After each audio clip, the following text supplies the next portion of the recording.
Education is everything. And the reason I say that is because without education, it's like you're controlled. Why is it that, we probably know more folks that are dead or in jail rather than university graduates? It's almost like without education, you're living with the blindfold on.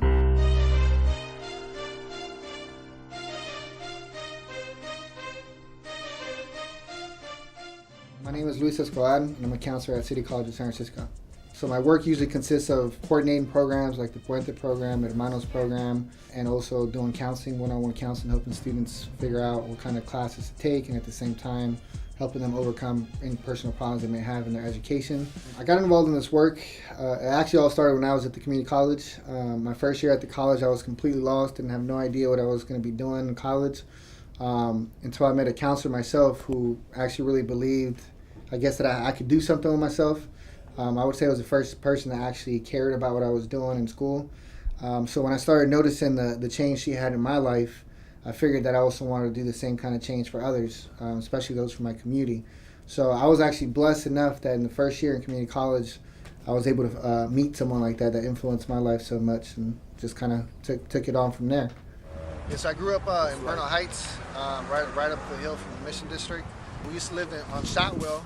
It was a whole bunch of us, at least like 12 of us living in one house. And they all would share the same house to cut down on the bills and on the rent. And they were hard workers. They worked hard their entire life, and were always about saving money to move up. So later on, they connected with one of my aunts and bought a house in Bernal Heights. But something that was a big influence for me growing up, though, was the rec center that was right down the block from my house as well, called St. Mary's. That's where I started playing Little League, and spent a lot of my free time there when I was growing up. Baseball has had a big impact on my life. I think if it weren't for baseball, I wouldn't have been in college. It's not what motivated me per se, but it's what led me to these different resources, and it's also what kept me out of trouble, like growing up. Coming out of high school, I got recruited to College of San Mateo. When I was at the community college, that's when I started doing some things, selling weed, for example. It was mainly came from the pressures of not being able to financially provide for myself at that time. So it was always also the feeling of feeling like an outsider. When I went to College of San Mateo, that was the first college I went to. Now, I've never was in a school where it was primarily white people. It was either Latino, African American, or even Asian. So that was my first experience, just being completely isolated from my community. You know what I mean? It's I'm a low-income Latino male. Coming from an immigrant family, struggling financially, feel the pressures to make money around me. I see the messages from media oh, you're supposed to have the good shoes, the good clothes, all these different pressures. And I started noticing when I took my Raza Studies classes, I was falling into that same trap.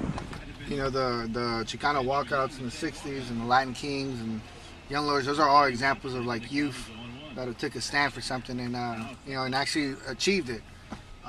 Those are examples that we should all learn from. Not only the struggles they went through, where we're at now, but as examples of the change you can achieve. When we're united and aware of what's going on.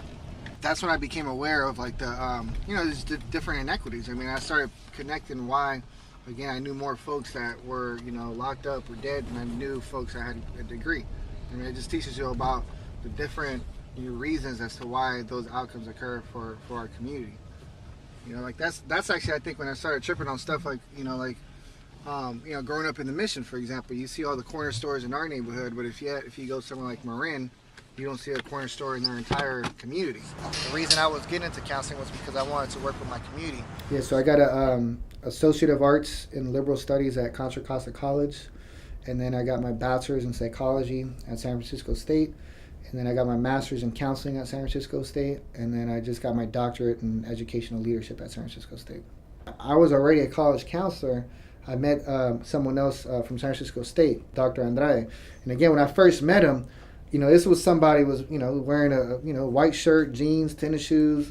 I saw myself in him. Man, he dresses like I dress when I'm off work. He talks just the way I talk when I'm off work, and he's a doctor. He's making big change. So when I saw that, damn, I could do that too, So again, just see the importance of seeing myself and those that were teaching me was a big difference. And that's why I'm a big believer that, that's why we need more Latino teachers, because, that's what starts a groundswell within the community as well. I'd like to see more resources being allocated to Black and brown students in particular.